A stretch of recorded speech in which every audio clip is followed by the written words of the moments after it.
మీ శ్రేయస్సు కోసం చేసే పూజలు, హోమాలు, యజ్ఞాలు ఇప్పుడు ఒక్క క్లిక్ దూరంలో వేదమందిర్.com.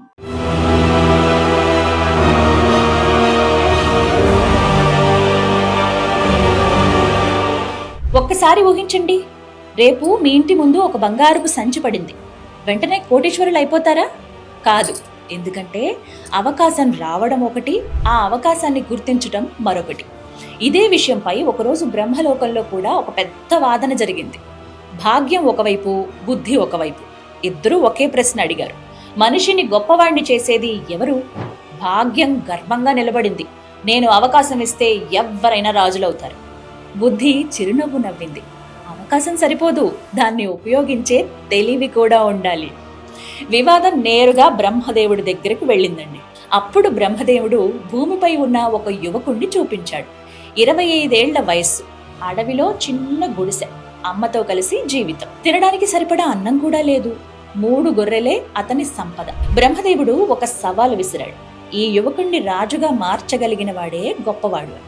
భాగ్యం వెంటనే నవ్వింది. ఇది చాలా చిన్న పని. బుద్ధి మాత్రం, సరే, నేనితన్ని వదిలి వెళ్తాను, నువ్వు ఒక్కదానివే చేసి చూపించు అని వెనక్కి వెళ్లిపోయింది. అక్కడి నుంచే కథ అసలు మలుపు తిరిగింది. బుద్ధి వెళ్లిన క్షణం ఆ యువకుడు పూర్తిగా మూర్ఖుడిగా మారిపోయాడండి. ఆలోచన లేదు, వివేకం లేదు.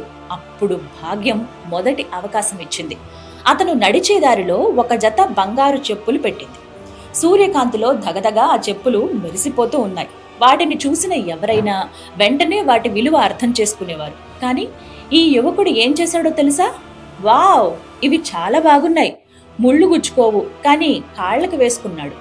అంతే, అవి బంగారం అని కూడా గుర్తించలేదు. ఒక్కసారి ఆలోచించండి, మన జీవితాల్లో కూడా ఇలాంటి అవకాశాలు వచ్చి ఉండొచ్చు. మనమే గుర్తించలేకపోయామా? కొద్దిసేపటికి ఒక వ్యాపారి అక్కడికి వచ్చాడు. చిరిగిన బట్టలు వేసుకున్న కాపరి కాళ్లకు బంగారు చెప్పులు. అతనికి వెంటనే విషయం అర్థమైపోయింది.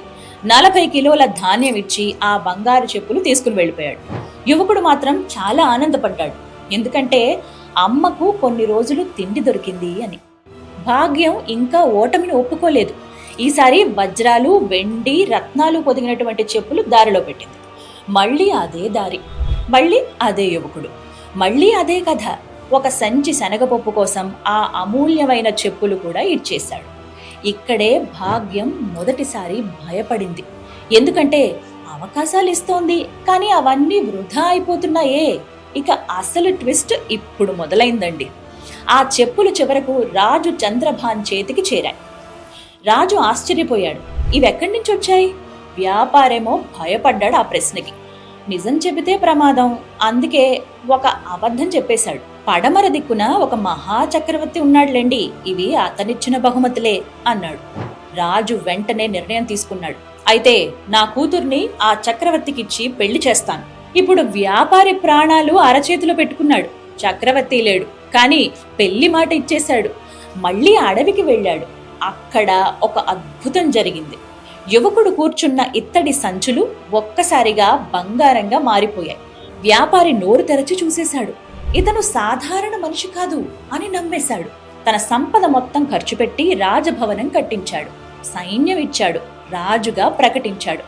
ఇప్పుడు యువకుడి దగ్గర అన్నీ ఉన్నాయి. రాజ్యం ఉంది, సంపద ఉంది, సైన్యం ఉంది, నౌకర్లు ఉన్నారు. కానీ బుద్ధి మాత్రం ఇంకా లేదు. అందుకే రాజ్యం కంటే తన 3 గొర్రెల గురించే ఎక్కువ ఆలోచిస్తున్నాడు. వాటిని అమ్మేశారని తెలిసి పిల్లాడిలా ఏడ్చాడు. ఇంత సంపద మధ్యలో కూడా మూర్ఖుడే. ఇక్కడ ఒక గొప్ప కోట్ గుర్తొస్తుందండి. డబ్బు మనిషిని పెద్దవాడిని చేయదు, దాన్ని ఉపయోగించే బుద్ధి మనిషిని పెద్దవాడిని చేస్తుంది. కొన్ని రోజుల తర్వాత పెళ్లి రోజు వచ్చింది. రాజకుమారి ఆభరణాలతో అలంకరించుకుని గదిలోకి వచ్చింది. అక్కడే కథలో అతిపెద్ద ట్విస్ట్. చిన్నప్పుడు విన్న ఒక కథ గుర్తొచ్చింది. అందమైన రూపంలో వచ్చే రాక్షసి కథ. రాజకుమారిని చూసి రాక్షసి వచ్చింది అనుకున్నాడు. భయంతో ఆమెను తోసేసి రాజభవనం నుంచి పారిపోయాడు. పరిగెత్తి పరిగెత్తి నదిలోకి దూకేశాడు. ఉదయానికి రాజు కోపంతో మండిపోయాడు. రేపు ఉదయం ఉరి తీయండి అని ఆజ్ఞ ఇచ్చాడు. ఇప్పుడు భాగ్యం పూర్తిగా ఓడిపోయింది. బంగారం ఇచ్చింది, సంపద ఇచ్చింది, రాజ్యం ఇచ్చింది, పెళ్ళిచ్చింది, అవకాశాలిచ్చింది, కానీ విజయం మాత్రం ఇవ్వలేకపోయింది. చివరికి భాగ్యం బుద్ధి వరకు వెళ్ళింది. సరే, నేను ఓడిపోయాను, ఇప్పుడు నువ్వే కాపాడాలి. బుద్ధి నవ్విందట. యువకుడి శరీరంలోకి ప్రవేశించింది. మరుసటి రోజు ఉరి తీయడానికి తీసుకువెళుతున్నారు. అక్కడే మొదటిసారి యువకుడు తెలివిగా మాట్లాడాడు. మహారాజా, ఒక్క అవకాశం ఇవ్వండి అంటే రాజు ఒప్పుకున్నాడు. ఆ తర్వాత చెప్పిన మాటలు అందరి జీవితాన్ని మార్చేశాయి. మా కుటుంబ సంప్రదాయం ప్రకారం పెళ్లి రోజు రాత్రి ఎవరైనా మునిగిపోతుంటే కాపాడాలి, లేకపోతే భార్య త్వరగా విధవరాలవుతుంది. నిన్న రాత్రి నదిలో సహాయం కోసం అరుపులు విన్నాను, అందుకే పరిగెత్తాను అని చెప్పాడు. రాజు కళ్లల్లో నీళ్లొచ్చేశాయి. తన కూతురి కోసం ప్రాణాలను పణంగా పెట్టాడని భావించాడు. ఉరిశిక్షను రద్దు చేశాడు. తన రాజ్యానికి వారసుడిగా ప్రకటించాడు. అక్కడ బ్రహ్మలోకంలో దేవతలందరూ చప్పట్లు కొట్టారు. భాగ్యం తల వంచింది. బుద్ధి గెలిచింది. ఎందుకంటే ఈ కథలోని అసలు సత్యం ఒకటే: భాగ్యం అవకాశాలిస్తుంది, కానీ ఆ అవకాశాలను విజయంగా మార్చేది బుద్ధి మాత్రమే. అందుకే అదృష్టం కోసం ఎదురు చూడకండి, బుద్ధిని పెంచుకోండి. ఎందుకంటే అవకాశం అందరికీ వస్తుంది. దాన్ని గుర్తించి ఉపయోగించే వాళ్లే జీవితంలో నిజమైన రాజులవుతారు. ఇప్పుడు మీకో ప్రశ్న: జీవితంలో ఎక్కువ అవసరమైంది ఏది, భాగ్యమా లేక బుద్ధా? మీ జీవిత అనుభవంతోనే కామెంట్ చేయండి. ఎందుకంటే ఈ ప్రశ్నకు ప్రతి మనిషి సమాధానం వేరువేరుగా ఉంటుంది, కానీ ఆ సమాధానం వెనుక ఒక జీవిత కథ ఉంటుంది.